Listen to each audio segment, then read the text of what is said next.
and welcome to another unboxing here on Coolsmartphone. Today we're going to continue on unboxing the products from the OnePlus summer launch event that I attended recently in Milan.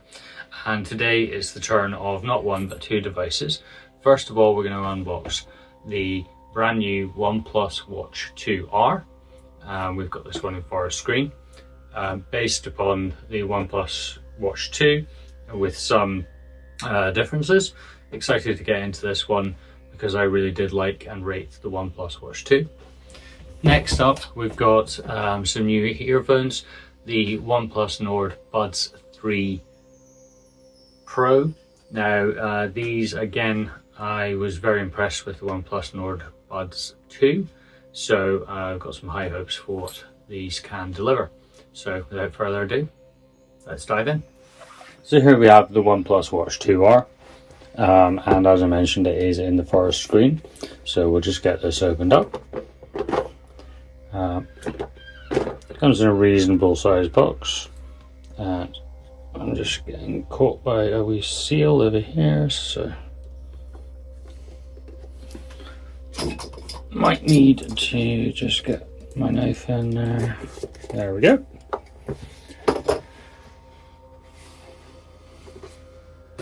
So as expected, the watch is sitting first and foremost in the prime position at the top.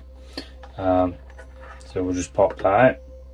Now, one thing I will say immediately, this is incredibly light. They do say that this is going to be 25% lighter than the OnePlus Watch 2. So under there, we've got two little boxes on the side. And in this box, I'm expecting to find charge cable and also the little charger mount, I suppose you'd call it. And again, this is using the same pogo pin connectors as seen on the OnePlus Watch 2.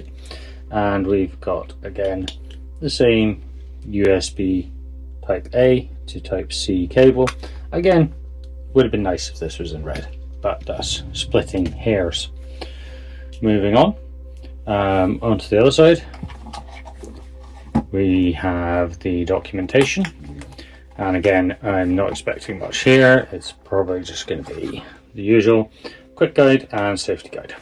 Okay, nothing else in there, no stickers, no red cards, red coin cards or anything like that. So pop that all off to the side for now. Now, at this point, I want to bring in the watch that I'm daily driving. So I daily drive a Garmin Epix 2, which is a 47mm watch, and this is a fully ruggedized outdoor pursuits enthusiast watch. Doesn't run Wear OS. It runs Garmin's own proprietary operating system, and as such it doesn't have access to all of Google's services and features, but it will last for anywhere up to 2 weeks on battery, which is quite special. Next to that, we obviously have the brand new OnePlus Watch 2R. Now, unlike this, the Garmin, this is not a watch that is designed to take on the rugged elements of the world. However, it does have certain things that are going to make it a little bit tougher. So we've got an aluminium alloy chassis, silicon strap with a stainless steel buckle. Wrist circumference is anywhere from 140 to 210 mils, so most average size wrists are going to be okay. The bottom of it is plastic. It's got a little protective thing on there. The dimensions of the watch are 47.6mm horizontal across the screen, and it's 46.6mm somewhere else, and 12.1mm thickness, I guess. In terms of thickness, comparing it with my Garmin, they're actually not that different. The big difference is the weight. I don't have the exact weight for the Garmin, but I do have the weight for this, which is 37 grams, excluding the wrist strap, and with the wrist strap it's 59 grams. The screen is an AMOLED screen. You've got a 1.43 inch screen size, which is a 36.3 centimeter screen. Maximum brightness is default max brightness is 600 nits, but you've got high brightness mode where it'll go up to 1000 nits, which is perfectly adequate. Screen resolution of 466 by 466 with a PPI of 326. The cover plate is 2D glass, so it's not sapphire glass this time, but then again, this is not sapphire glass either, and I am tough on my watches. So I've not had any scratches on this yet. Hopefully I won't have any on here. Battery is a 500 milliamp hour battery, and in smart mode it will work for up to 100 hours. Now, smart mode is not a power saving mode. Smart mode will have the ability to use Wear OS apps, but it will also use the RTOS system for the daily driving of the watch. So there's lots and lots of features of smart mode that I will go into more in the actual written review.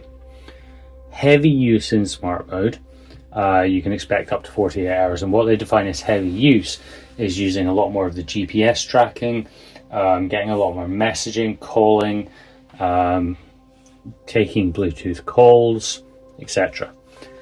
If you then put it into power saver mode, which is actually what Samsung are advertising, their Watch Ultra will do 100 hours in, then you can get up to 12 days. That's 12 days from 100% down to 0. In terms of charging, 60 minutes will give you a full 100% charge, and a fast charging time to give you 1 day's power is 10 minutes. The actual internals processor, you've got a W5 Gen 1 with your MCU, which is the other chipset, which is BES 2700BP, if that means anything to anyone. As I mentioned already, you've got Wear OS 4 RTOS, and you've got 2 gig of RAM and 32 gig of ROM. There's also 4 gig of eMMC memory for the RTOS operating system. It's fully compatible with Wi-Fi 2G, 4G, with support for 802.11a, b, g, and n. Bluetooth 5 support with Bluetooth Low Energy Profile support, and it's got all your other Bluetooth profiles you would expect. GPS. Now this is an important one, particularly given the Garmin. This will support. Oh, that's a nice bezel. Sorry, got sidetracked. This will support dual frequency GPS using L1 and L5. I'm not sure if that actually means anything to anyone, but this should allow for better accuracy and tracking when you're out doing exercise. It works with Bido, GPS, Galileo, GLONASS, and QZSS. Call performance, you've got Bluetooth calling in both smart mode and power save mode. It's compatible with any Android phone of 8.0 and above, and it does mention that iOS and Android Go are not supported. In terms of sensors, you've got accelerometer, gyroscope, optical heart rate sensor, optical pulse oximeter, geomagnetic sensor, light sensor, barometer. So again, all the regular things you would expect on a smartwatch. Software wise, you've got 100 native watch faces on board, which will support the dual architecture operating side of things, and you've then got all of your third-party ones, which you can get from the Google Play Store. I'm not going to go through the rest of the setup just now. 6 types of automatic recognition for exercise, professional indicator analysis, aerobic training effect, cardiorespiratory capacity, recovery time, heart rate recovery time, running posture, track running mode, etc. There is a lot of professional sports on there. I'm just looking to see if there is one in particular. It says outdoor cycling, however I am not seeing in particular if it supports mountain biking. I will have to wait and see on that one. NFC is supported. You've got Google Wallet as well, as it's an Android Wear watch, and that's pretty much it. So that is the Watch 2R. We'll just pop that off to the side for now. And the next thing I'm going to really quickly go through is the OnePlus Nord Buds 3 Pro. These are the jade green versions, and they do come in a different colorway as well, so you can also get them in starry black. I'm quite glad I got the jade green because it matches the Nord 4 phone that I have.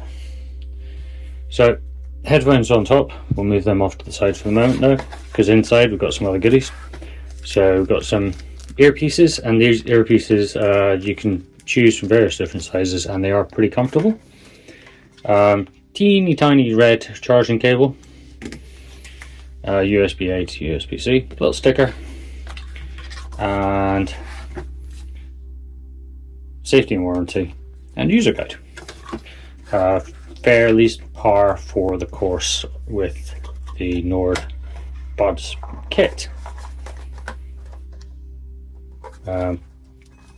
Obviously these earpieces, as I said, you can adjust them to find your perfect fit. In terms of the actual device itself, so you've got a dual tone case. Really liking that they've now gone with pebble design over the predecessor. This is the OnePlus Nord 2, and it was a little bit chunky. This is a little bit slimmer, should fit in a pocket easier. USB Type-C charging, pairing button, just there. And then you've got this kind of recycled plastic effect again.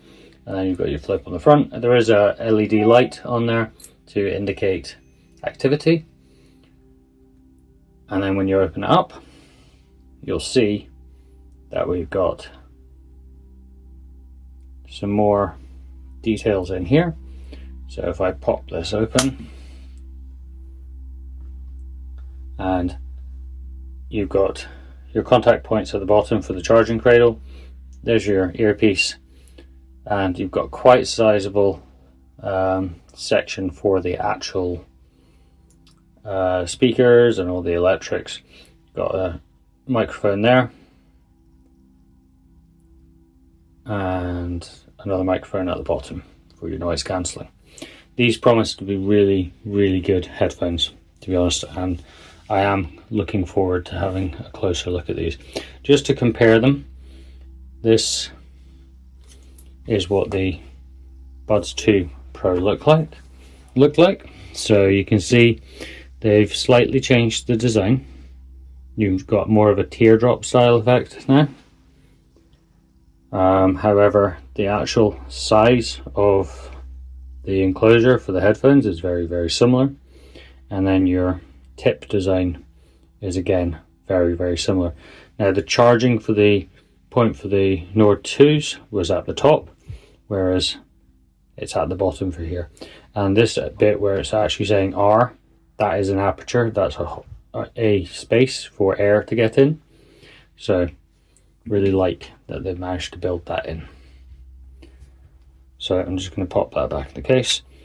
And also they're actually easier to get in and out of the case. And you can see the LED has lit up now because it is wanting to try and pair with one of my phones. I'm not sure which one, so we'll just bring the Nord 4 in, open that up, and you can see there it's instantly tried to set up pairing. So we're going to pair that, hit connect, and this is how quickly fast pair now works with these headphones. That's it, device connected, and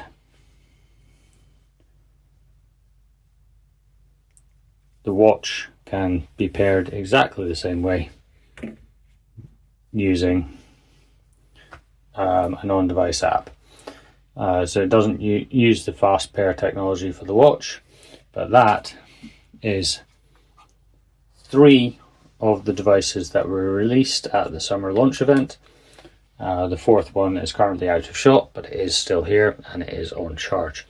So really looking forward to getting into using these devices over the next couple of days. I've got a big trip lined up, so I'm actually taking them away with me and they will be put through their paces. If you have any questions, as always, please then let me know in the comments, or indeed in the article that will be accompanying all of these devices. The video for the phone is already live, as is the article, and the articles for both the Buds and the watch will be going live in due course, along with the one for the Pad 2. Thank you very much, and I look forward to seeing you on the next video. Cheers, bye.